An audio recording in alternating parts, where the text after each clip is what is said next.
Tú que lees este libro, has vivido durante algunos años en un mundo oral. Desde tus balbuceos con lengua de trapo hasta que aprendiste a leer, las palabras solo existían en la voz. Encontrabas por todas partes los dibujos mudos de las letras, pero no significaban nada para ti. Los adultos que controlaban el mundo, ellos sí, leían y escribían.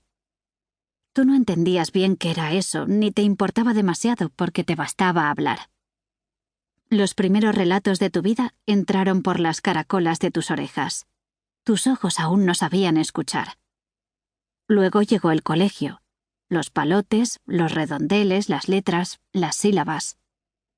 En ti se ha cumplido a pequeña escala el mismo tránsito que hizo la humanidad desde la oralidad a la escritura. Mi madre me leía libros todas las noches sentada en la orilla de mi cama. Ella era la rapsoda, yo su público fascinado. El lugar, la hora, los gestos y los silencios eran siempre los mismos, nuestra íntima liturgia. Mientras sus ojos buscaban el lugar donde había abandonado la lectura, y luego retrocedían unas frases atrás para recuperar el hilo de la historia, la suave brisa del relato se llevaba todas las preocupaciones del día y los miedos intuidos de la noche. Aquel tiempo de lectura me parecía un paraíso pequeño y provisional. Después he aprendido que todos los paraísos son así, humildes y transitorios. Su voz.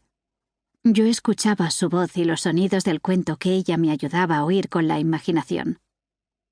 El chapoteo del agua contra el casco de un barco, el crujido suave de la nieve, el choque de dos espadas, el silbido de una flecha, pasos misteriosos, aullidos de lobo, cuchicheos detrás de una puerta. Nos sentíamos muy unidas, mi madre y yo, juntas en dos lugares a la vez. Más juntas que nunca, pero escindidas en dos dimensiones paralelas, dentro y fuera, con un reloj que hacía tic-tac en el dormitorio durante media hora y años enteros transcurriendo en la historia. Solas, y al mismo tiempo rodeadas de mucha gente, amigas y espías de los personajes. En esos años fui perdiendo los dientes de leche uno a uno. Mi gesto favorito mientras ella me contaba cuentos era menear un diente tembloroso con el dedo, sentirlo desprenderse de sus raíces, bailar cada vez más suelto, y cuando finalmente se partía soltando unos hilos alados de sangre, colocármelo en la palma de la mano para mirarlo. La infancia se estaba rompiendo. Dejaba huecos en mi cuerpo y añicos blancos por el camino. Y el tiempo de escuchar cuentos acabaría pronto, aunque yo no lo sabía.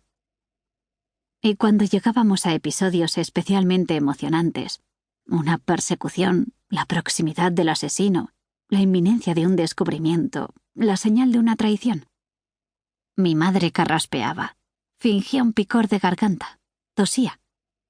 Era la señal pactada de la primera interrupción. Ya no puedo leer más.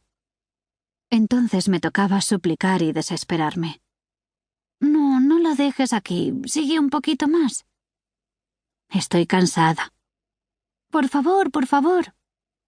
Interpretábamos la pequeña comedia y luego ella seguía adelante. Yo sabía que me engañaba, claro, pero siempre me asustaba. Al final, una de las interrupciones sería de verdad y ella cerraría el libro. Me daría un beso, me dejaría solas en la oscuridad y se entregaría a esa vida secreta que viven los mayores por la noche. Sus noches apasionantes, misteriosas, deseadas. Ese país extranjero y prohibido para los niños. El libro cerrado se quedaría sobre la mesilla, callado y terco, expulsándome de los campamentos del Yukón, o de las orillas del Mississippi, o de la fortaleza de If, de la posada del almirante Benbow, del Monte de las Ánimas, de la selva de Misiones, del lago de Maracaibo, del barrio de Beniakirk en Odessa, de Ventimiglia, de la perspectiva Nevsky, de la ínsula Barataria, del antro de El Alaraña en la frontera de Mordor, del páramo junto a la mansión de los Baskerville, de Nizhny Novgorod, del castillo de Irás y no volverás, del bosque de Sherwood, del siniestro laboratorio de anatomía de Ingolstadt, de la arboleda del barón Cosimo en Hombrosa, del planeta de los Baobabs, de la misteriosa casa de Yvonne de Galais, de la guarida de Fagin de la isla de Ítaca. Y aunque yo abriese el libro en el lugar oportuno, señalado por el marcapáginas, no serviría de nada, pues solo vería líneas llenas de patas de araña que se negarían a decirme una mísera palabra. Sin la voz de mi madre, la magia no se hacía realidad. Leer era un hechizo, sí.